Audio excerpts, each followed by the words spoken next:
manhã chuvosa na capital paulista, está faltando chuva no país, viu, gente? Ontem saiu o número aí do IBGE, anteontem, na verdade, os jornais destacaram ontem, uma previsão de redução na estimativa de safra anterior, redução de 9% da próxima safra. A falta de chuva está atrasando o plantio de algumas culturas, vai obrigar os produtores a plantarem mais tarde, portanto, em períodos mais sujeitos a problemas climáticos, enfim, a previsão de uma queda de 9% na produção de grãos da próxima safra, o que é uma pena. É evidente que a primeira expectativa era repetir a safra, a última safra, que foi recorde, maravilhosa. E por que esse assunto é importante para todos nós? Porque a oferta abundante de gêneros alimentícios, que é resultado direto de boas safras agrícolas, ela tende a ser reduzida ao longo do ano que vem e de 2019, em consequência da próxima safra um pouco menor, e isso, claro, é um instrumento importante para pressionar para baixo os preços. Quando a safra é boa, os preços caem, né? A inflação tem aí um reflexo atual, que é uma inflação declinante, tem um bom reflexo dessa safra anterior aí, jogando comida na mesa dos brasileiros a preço menor. Quando você tem redução dos preços do alimento, dos alimentos que são importantes na composição da cesta inflacionária, e tem já uma redução nos índices de inflação, você tem ganho de renda do trabalhador, mesmo sem aumento salarial. Quer dizer, é o melhor dos mundos, né? Você ganha 10, mas aí começa a gastar menos com comida e com outras coisas, menos com comida porque a safra foi boa, os gêneros estão abundantes nos mercados, né? E menos porque também a inflação diminuiu para outros produtos. Então, mesmo ganhando aqueles 10 que você ganhava antes, você agora está gastando 7, 7,5 e não 9 ou 9,5 como gastava antes com as mesmas coisas. Ou seja, você não teve aumento de salário, mas teve ganho de renda. Isso é fundamental para que a sociedade, enfim, para que nós todos possamos tocar em frente a nossa batalha para melhorar a realidade econômica do país, independentemente das ações governamentais, que, na verdade, somam 2, 3, 4, nenhuma, né? A economia brasileira está se recuperando em função do esforço da sociedade e a despeito, e eu diria quase que a revelia do Estado brasileiro e dos políticos que o controlam.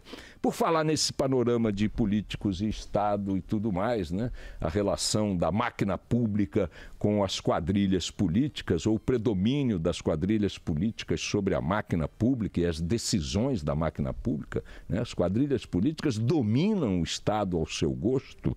Nós vamos viver hoje no Rio de Janeiro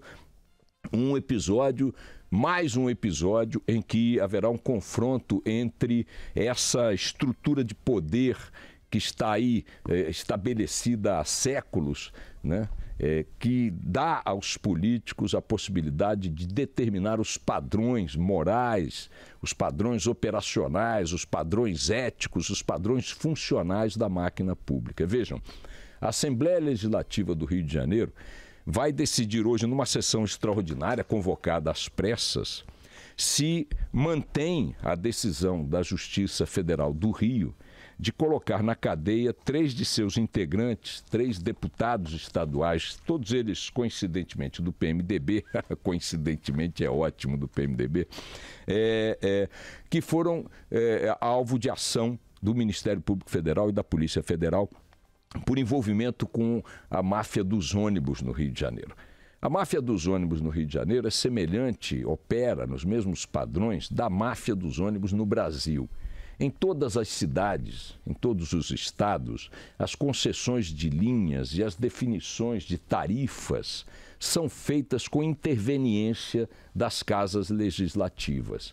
Isso por si só já é uma jabuticaba, já é uma excrescência. A troco de que deputado e vereador tem que ficar discutindo parâmetro técnico para concessão de linha de ônibus, saber se o ônibus vai virar para a esquerda ou para a direita e saber quanto ele vai cobrar naquela tarifa entre um município e outro, ou entre um bairro e outro. Já é colocar na mão de legisladores questões de natureza puramente técnica, que dizem respeito à fluidez do trânsito, a volumes de de passageiros transportados, a custos inerentes nesse deslocamento, a distância do deslocamento, ou seja, são parâmetros absolutamente técnicos que deveriam estar sendo decididos por organismos técnicos, sem interferência da classe política, através da qual entram interesses de outra natureza. Me dá grana aqui para a campanha, me dá grana aqui para o meu bolso, me dá grana aqui para o meu mandato, sustenta aqui meu material de propaganda. A troco de quê? Deputados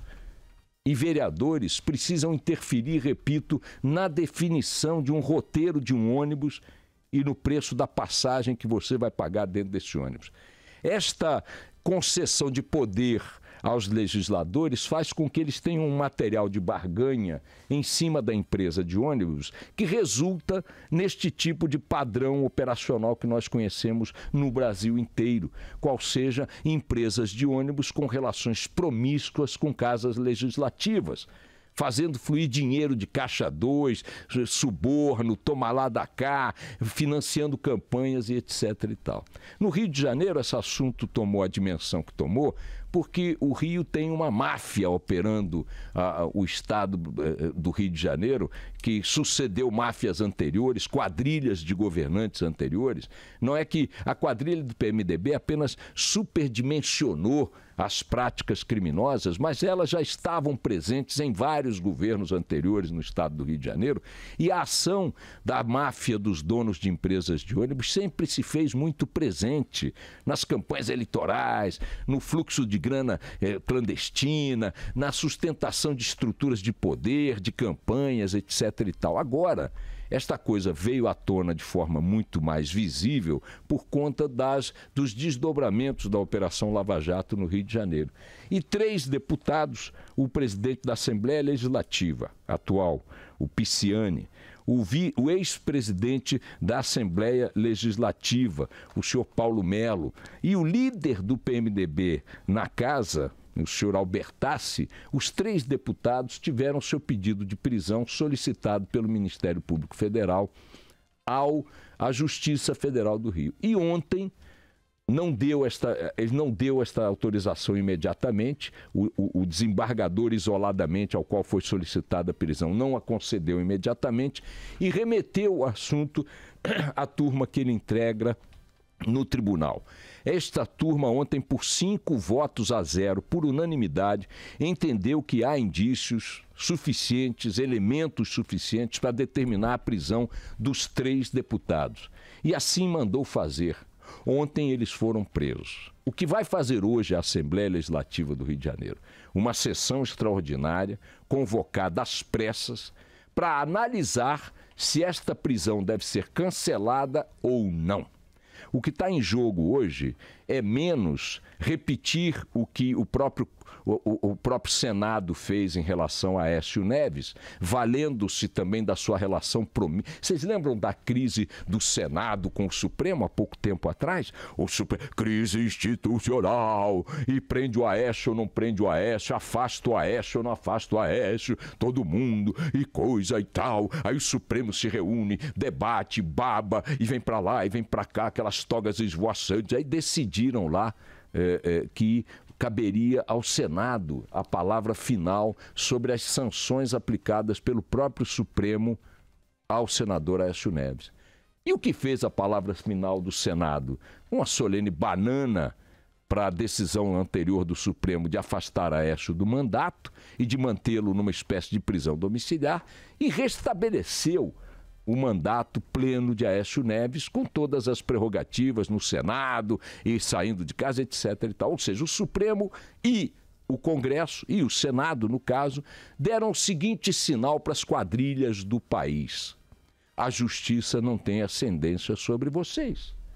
Se você é parlamentar, vereador, deputado estadual, deputado federal, senador, você pode roubar à vontade, porque mesmo que a polícia descubra, mesmo que o Ministério Público processe, mesmo que a justiça mande prender, os teus colegas de quadrilha dentro das casas legislativas te soltarão. Você continuará no exercício de seu mandato. Este foi o recado, esta foi a decisão dada pela conduta promíscua, covarde, absurda do Supremo Tribunal Federal naquela ocasião, devolvendo para a quadrilha parlamentar a prerrogativa de dizer que aqueles brasileiros no exercício de mandato não serão alcançados pelas decisões judiciais que cerceiem suas liberdades ou os afastem de suas funções. E este modelo de agir, esta decisão, esta jurisprudência, ou como queiram chamar, vai ser hoje levada em conta pelos deputados estaduais do Rio de Janeiro, para muito provavelmente, evocando esta decisão do Supremo, concederem aos 3 deputados gatunos presos ontem a mesma vantagem, a mesma liberdade já concedida a Aécio Neves no plano do Senado. E o país assistindo perplexo, escandalizado, assombrado a esta insistência, a esta permanência dos valores políticos, ou melhor, morais da política brasileira, sobre os desejos, a percepção e a moral da própria sociedade. É assombroso que a gente esteja diante deste episódio hoje. O Rio de Janeiro, ele não é porque é uma coisa regional. O que vai acontecer ali hoje reforçará, consolidará, petrificará uma forma de agir do Estado brasileiro em associação com a decisão do Supremo, covarde do Supremo Tribunal Federal, em associação com a ação corporativa do Senado em relação a Aécio Neves, significará a adoção no plano nacional do mesmo tipo de moeda, do mesmo tipo de conduta. Isso é o que vai acontecer hoje no Rio de Janeiro, salvo a hipótese que muitos consideram remota dos deputados estaduais do Rio terem uma atitude, aquela casa não é de ter atitudes desse tipo, de dizer não, vai prevalecer a decisão da justiça, deixa os 3 vagabundos em cana aí, porque a quantidade de escândalos e provas, indícios e tudo mais já é mais do que suficiente para mantê-los atrás das grades. Vamos ver o que vai acontecer hoje no Rio e preparem o estômago para vomitar muito. Vamos nessa.